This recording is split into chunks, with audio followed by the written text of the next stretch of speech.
So how were you feeling about Carter as you worked for him? I mean, and what were you wondering about where the Democrats were going, and what did you make of Reagan when he first popped up onto your radar screen as a national figure? Well, of course, I grew up with Reagan. On Sunday night at 9 o'clock, GE Theater was a great show, and I watched it, and I always liked Reagan. Personally, I just felt I knew him. It's like Johnny Carson. He was playing himself every Sunday night. He never played somebody else. He played himself. Older people thought of him as the guy from Newt Rockney and Notre Dame, All-American, or King's Row, or one of the films he was in, or the Santa Fe Trail. But we thought of him as a TV guy. He was just very much a guy next door. And and a radio announcer, too. He was an announcer, really. He used to have this great facility to say things in a very radio-friendly voice.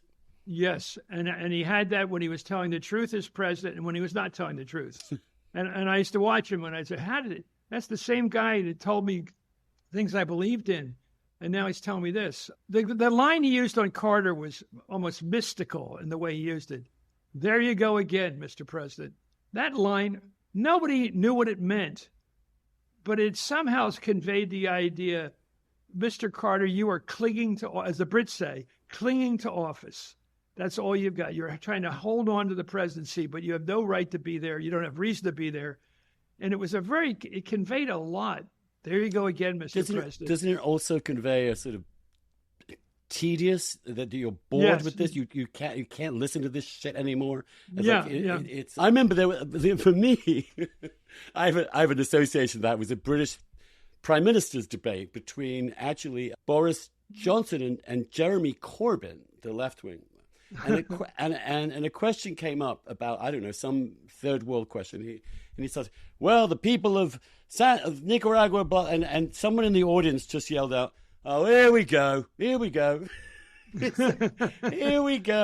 Oh, we know what's coming. The same old boring shit's going to come out now. It was just hilarious. Who was he talking about?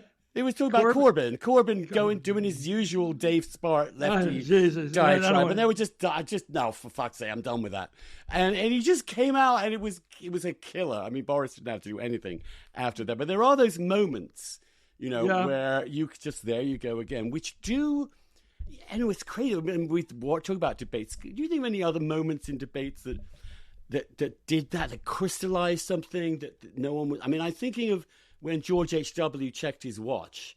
That, for me, was an unbelievably, as Clinton was schmoozing everyone relentlessly. Well, let me just tell you, I think I've been thinking a lot about this, and if I were advising anybody who's contemplating running for president in 28, 3 years from now, I would say, whatever else you do, find yourself a really good speech coach, and learn how to project in a big room so that people hear you speaking in an authoritative voice. Because if I look back to FDR on the radio, or Kennedy, or Ike, or Reagan, or Obama, they had commanding voices. And the ones that didn't, Jerry Ford, Jimmy Carter, Joe Biden, they were not the great presidents. So in a way, it's the power of your voice training. Jack Kennedy would practice in the bathtub making seal sounds over and over again. He would listen to Churchill records all the time just to try to learn to channel that kind of importance. And the ones that aren't going to do it, and I look at them today, I look at all these, the guy in Kentucky, the guy in Chicago, they don't have it. They just don't speak with authority. And they're going to get lost. They're going to get lost like the guy in Florida did the last time around. Just get lost in the shuffle.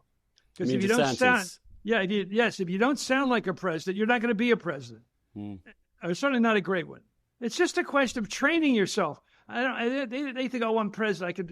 I can do a 5-minute interview. Yeah, you can do that, and nobody's going to elect you on the basis of a 5-minute interview. No, but they'll remember Ich bin ein Berliner. They'll remember that. And they'll be and ask not what your country can do for you, but what you can do for your country. They'll remember that. And they'll remember, I will go to Korea. And they'll remember, you have nothing to fear but fear itself. They are going to remember your words if you're lucky. And with Carter, no words. Jerry Ford, no words. I'm sorry. They don't. There's no commanding strength in their vocabulary or the language they use. And why, God, it's so easy to learn it compared to all the other things that a politician has to learn. You can learn how to talk.